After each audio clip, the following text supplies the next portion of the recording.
Bismillahirrahmanirrahim. Assalamualaikum warahmatullahi wabarakatuh. Kami dari kelompok 14, kelas pasar modal dan analisis investasi, program studi manajemen bisnis syariah, Fakultas Ekonomi dan Bisnis Islam, IAIN Surakarta, yang beranggotakan saya sendiri, Fauzan Dimas Aritama, NIM 175211152, beserta rekan-rekan saya. Kenalkan, saya Arif Mujahidin, NIM 175211150.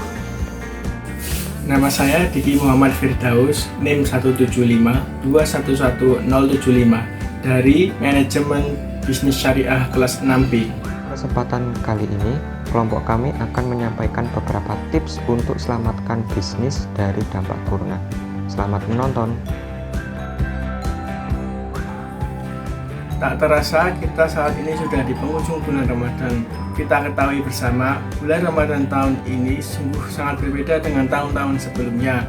Kita ketahui bersama, saat ini dunia sedang dilanda oleh sebuah peristiwa yang disebabkan oleh virus pandemi corona COVID-19.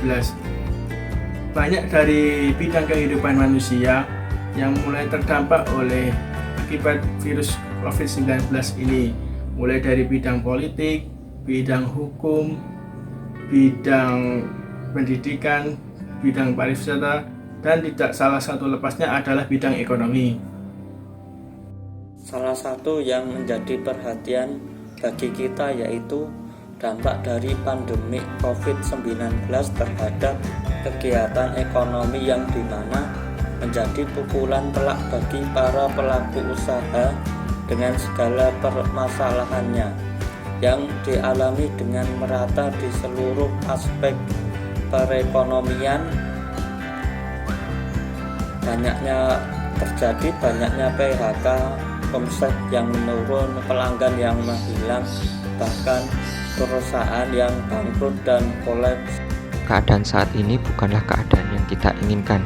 Sebagai pelaku usaha, kita masih berharap bahwa usaha yang kita jalankan masih bisa diselamatkan akibat dampak pandemi COVID-19 ini yang sudah melanda Indonesia sejak 2 bulan terakhir. Untuk itu, kita perlu mengetahui bagaimana cara untuk menyelamatkan bisnis kita akibat dampak corona tersebut. Kelompok kami mengutip dari finance.detik.com, yaitu tips selamatkan bisnis dari kerugian imbas corona. Tips-tips tersebut akan disampaikan dan dijelaskan oleh rekan-rekan saya. Berikut tips-tipsnya. Di antaranya,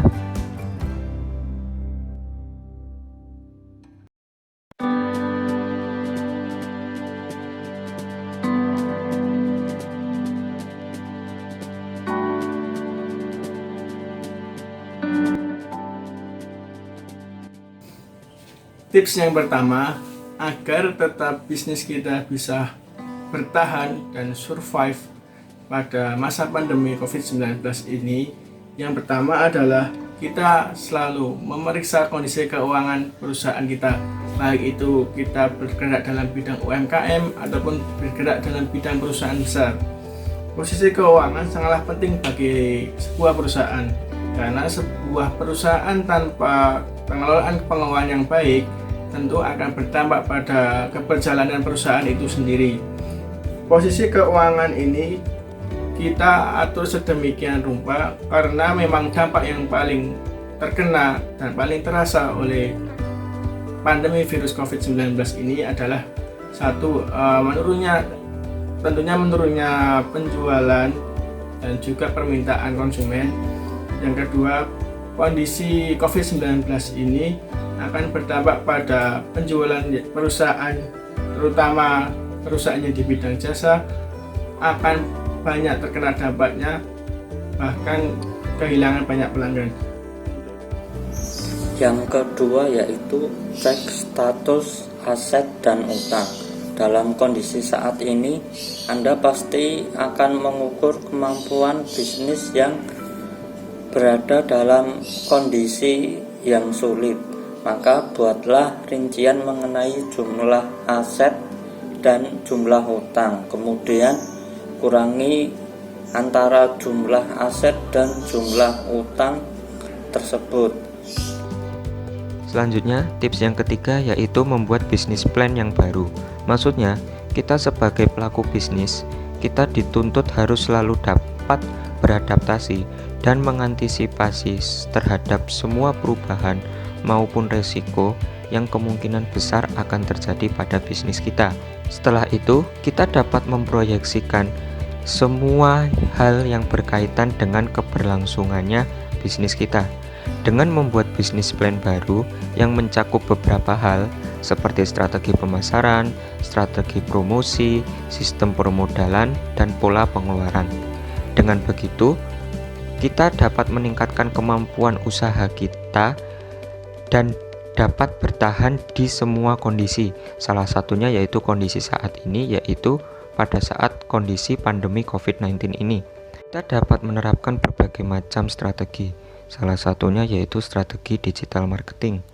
Dalam strategi digital marketing ini mempunyai tujuan untuk meminimalisir atau mengurangi biaya promosi, atau juga bisa menggunakan strategi distribusi yang bertujuan untuk memperluas jangkauan bisnis kita sehingga bisnis kita mudah dikenal atau terkenal di khalayak masyarakat luas. Nah, untuk langkah yang keempat berikutnya, setelah 3 kita tadi dipaparkan oleh teman-teman, yang keempat adalah kita perlu mencatat pola pengeluaran bisnis kita, baik itu skala kecil ataupun skala besar. Pengeluaran dalam perusahaan ini kita fokuskan kepada 4 hal. Yang pertama yaitu adalah pengeluaran yang berkaitan dengan biaya operasional perusahaan. Tentunya perusahaan agar tetap bisa bertahan memerlukan sebuah dana, dalam hal ini adalah dana operasional, untuk bisa menjaga kelangsungan, baik itu proses produksi jika itu perusahaan manufaktur ataupun perusahaan jasa kalau itu berupa perusahaan jasa. Yang kedua adalah tentang pembayaran gaji karyawan. Karyawan tentunya tidak bisa lepas dari ikatan perusahaan, karena karyawan ini secara tidak langsung berdampak pada keberlangsungan perusahaan itu sendiri. Bayangkan jika perusahaan tidak ada karyawannya, tentunya sebesar apapun modal, perusahaan tidak akan bisa berjalan. Maka gaji karyawan ini adalah suatu hal pengeluaran prioritas bagi perusahaan. Yang ketiga adalah tentang utang jangka pendek. Utang jangka pendek ini memiliki jangka waktu kurang dari 1 tahun. Untuk itu kita perlu perhatikan tentang pengeluaran ini. Kita mengalokasikan dana yang sudah disebutkan pada tahap pertama tadi untuk pembayaran utang jangka pendek. Dan yang selanjutnya adalah untuk dana investasi. Dana investasi perusahaan sangatlah penting, di mana investasi ini bermanfaat untuk keuangan perusahaan berikutnya. Investasi bagi perusahaan itu sebagai dana cadangan, juga bisa sebagai dana untuk emergency fund atau dana darurat. Investasi ini juga bisa digunakan perusahaan untuk mendapatkan nilai lebih bagi perusahaan, sehingga perusahaan itu akan tetap bisa berjalan dengan baik dan tetap bisa survive di tengah masa pandemi corona ini. Kelima yaitu melakukan manajemen risiko. Adapun beberapa strategi manajemen risiko antara lain: 1. Menanggung sendiri kerugian yang disebabkan oleh risiko. 2. Menghindari risiko. 3. Mengalihkan pengelolaan risiko dan kerugian yang disebabkan oleh pihak kedua. Yang terakhir yaitu memberikan pelayanan berbeda atau pelayanan ekstra.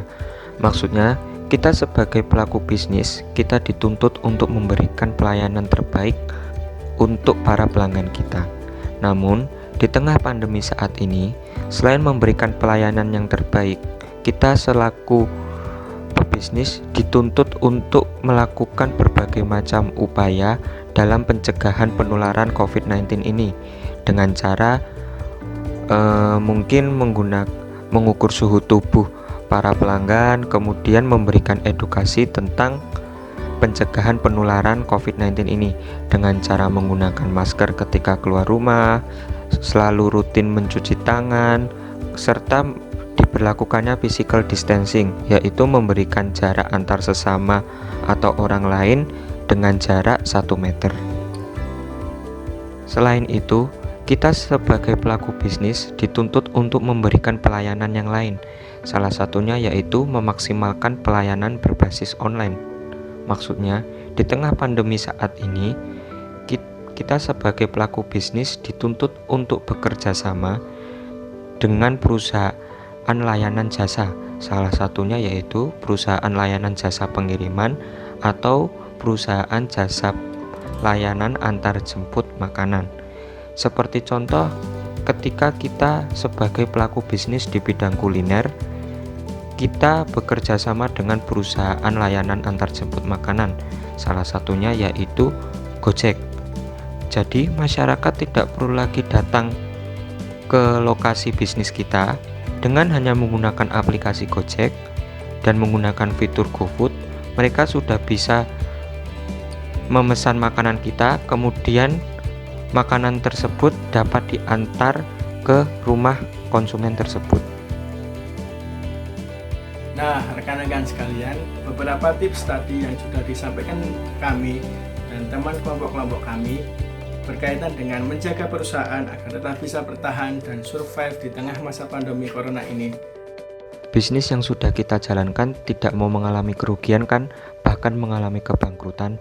Oleh karena itu, rekan-rekan semua mungkin bisa menggunakan tips-tips yang sudah kami paparkan tadi.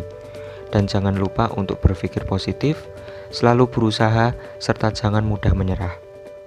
Mungkin sekian dari kelompok kami. Apabila ada salah kata, kami mohon maaf. Terima kasih sudah mendengarkan. Billahi taufik wal hidayah. Wassalamualaikum warahmatullahi wabarakatuh.